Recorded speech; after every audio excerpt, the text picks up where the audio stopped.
రూపా ఎవరు? నా పేరు రూపా. మీ దగ్గర చదువుకున్నాను నేను 8th క్లాస్ నుంచి 10th క్లాస్ వరకు. అవునా?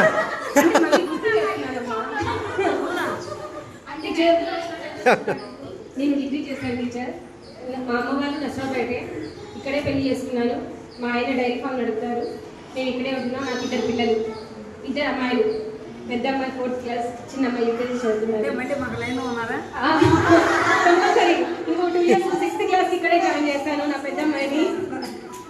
టీచర్ గవర్నమెంట్ స్కూల్ అంటే అందరిలో ఇప్పట్లో ఉన్న ఏంటంటే గవర్నమెంట్ స్కూల్ అంటే పేదవాళ్ళు అంటే చదువు ఉండదు, ఒక క్రమశిక్షణ ఉండదు అని మ్యాక్సిమం చాలా వేలు పోసి ప్రైవేట్ స్కూళ్ళలో చదివిస్తున్నారు.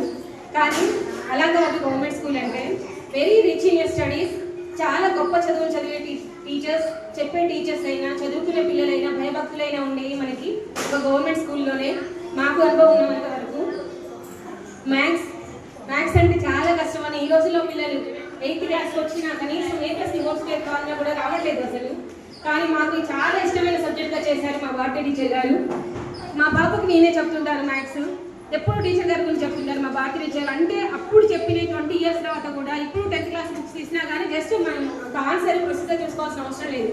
జస్ట్ సమ్ చూసి సాల్వ్ చేసేస్తున్నాం అనమాట. నేను కూడా 10th క్లాస్ వాళ్ళకి ట్యూషన్స్ చెప్తున్నాను ఇప్పుడు. నా పాపని ఇంకా టీచర్ గారు రాగానే పిలిచి చూపించారు. భారతీయ టీచర్ గారు అంటే టీచర్ గారే మాకు మ్యాథ్స్ చెప్పారు. ఇంకా ఈ రోజులో హిందీ అంటే యూకేజీ నుంచి స్టార్ట్ చేస్తున్నారు ఆర్ఎంఈలు అన్ని. కానీ ఆ రోజుల్లో మాకు 6th క్లాస్ నుంచి స్టార్ట్ అయ్యాయి. 6th 7th మేము యువత మున్సిపల్ స్కూల్లో చదివాం. జస్ట్ ఇంట్రడక్షనే. కానీ మాకు హిందీ ప్రాపర్గా నేర్చుకోవడం అంటే 8th క్లాస్ నుంచి శ్రీలక్ష్మి టీచర్ గారు చాలా బాగా నేర్పించారు. ఇంకా చాలా ఫ్రెండ్లీగా. ఈ రోజుల్లో ప్రైవేట్ స్కూల్స్లో టీచర్స్కి స్టూడెంట్స్కి ఎలా ఉంటుందంటే వాళ్ళకి మనీ రిలేషనే. కానీ మా ఫ్యామిలీ కంటే మేము ఎక్కువ స్పెండ్ చేసింది టీచర్స్తో. మేము మార్నింగ్ 8 నుంచి స్టార్ట్ అవుతాం అంటే రెడీ అవ్వడం అదంతా. ఈవినింగ్ 6 వరకు ఇంట్లోకి వెళ్ళడానికి అంటే పేరెంట్స్ కంటే మీ టీచర్స్తో ఎక్కువ టైం స్పెండ్ చేసాం. వాళ్ళు ఒక ఫ్యామిలీ లాగా ఫీల్ అయ్యాం. అందుకని ఎవ్రీ టీచర్స్తో ఒక ఇన్సిడెంట్, వాళ్ళు మాట్లాడిన మాటలు, వేసిన జోక్స్, మాకు ఇచ్చిన పనిష్మెంట్స్ అవన్నీ కూడా క్లియర్ కట్గా నిన్ననే జరిగినంత క్లియర్గా నాకు గుర్తున్నాయి.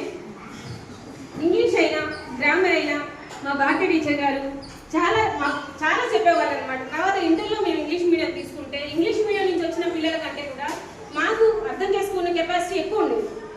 అది ఎందుకంటే మనకి సబ్జెక్ట్ ఉండేది తెలుగులో నేర్చుకోవడం వల్ల. ఇంగ్లీష్లో కూడా నేర్చుకోవడం, తెలుసుకోవడం అనేది మాకు చాలా ఈజీగా వచ్చేది. గ్రామర్ కూడా ఇప్పటికి కూడా నేను పిల్లలకి ట్యూషన్లో చెప్పుకొని బతకగలుగుతున్నాం అంటే కూడా కేవలం మా టీచర్స్ గొప్పతనం వల్లే. ఇంకా ఇందిరా టీచర్ వాళ్ళు మమ్మల్ని ఫ్యామిలీగా తీసుకున్నారు. ఇళ్ళకి తీసుకెళ్ళేవారు మమ్మల్ని డ్యాన్స్ నేర్పించడానికి, స్నాక్స్ ఇచ్చి డ్యాన్స్ నేర్పించి వాళ్ళ పిల్లల్లాగా వాళ్ళు కూడా వాళ్ళ టీచర్ నేర్పించిన స్టెప్స్ కూడా ఇంకా క్లియర్గా ఉంటుంది మాకు ఇప్పటికి కూడా. అందరూ బాగా చూసుకునే వాళ్ళ సబ్జెక్ట్ అయినా ఏదైనా. ఇంకా కస్తూరి చెప్పింది మన PS టీచర్, శారదా టీచర్ గారి గురించి. Day of dressing and dignity